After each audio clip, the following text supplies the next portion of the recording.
தைப்பூசம் முருகப்பெருமானின் முக்கிய திருவிழா.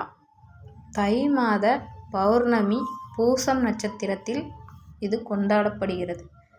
விரதம் இருப்பதால் செல்வம், குடும்ப ஒற்றுமை அப்படின்னு சொல்லி பலவிதமான நன்மைகள் உங்களுக்கு கிடைக்கும். தமிழ் கடவுளான முருகப்பெருமானின் திருவிழாவில் மிக முக்கியமான ஒன்று தைப்பூசம். இந்த விழா தை மாதத்தில் வரும் பௌர்ணமியோடு கூடிய பூச நட்சத்திரத்தில் கொண்டாடப்படுகிறது. தைப்பூசம் முருகப்பெருமானுக்கு உகந்த நாளாகும். அதோடு சிவனுக்கும் குரு பகவானுக்கும் கூட இந்த நாள் சிறப்புடையதாகும். பல சிறப்புகள் மிக்க இந்த தைப்பூச திருநாளில் பெரும்பாலான மக்கள் விரதமிருந்து வழிபாடு மேற்கொண்டு வருகின்றனர்.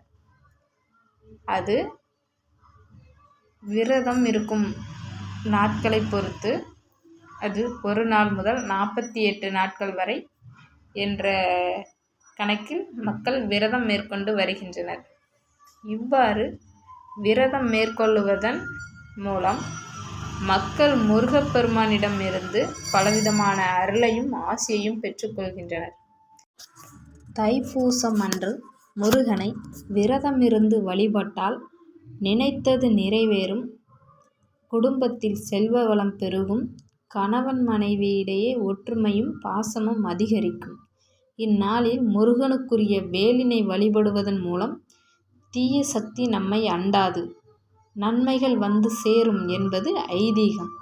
முருகப்பெருமானுக்கு உகந்த இந்த தைப்பூச விரதத்தை கடைபிடித்தால் வறுமை நீங்கி செல்வ செழிப்பு ஏற்படும் என்பது எல்லோரும் அறிந்ததே. துன்பங்கள் மறைந்து ஆனந்தம் உங்கள் வாழ்வில் பெருகும். தைப்பூசத்தன்று குழந்தைகளுக்கு சோறு ஊட்டுதல், காது குத்துதல், மொட்டையடித்தல் போன்ற நற்காரியங்களை செய்யலாம். தேவர்களில் குருவாகிய பிரகஸ்பதியின் நட்சத்திரம் பூசம் என்பதால் தைப்பூசத்தன்று குரு வழிபாடு செய்வது மிகுந்த பலனை தரும்.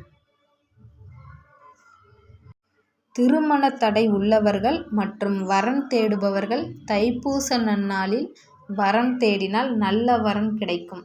இந்நாளில் திருமண பேச்சை ஆரம்பித்தாலே போதும், நல்ல விதமாக முடியும், எந்த தடைகளும் வராது.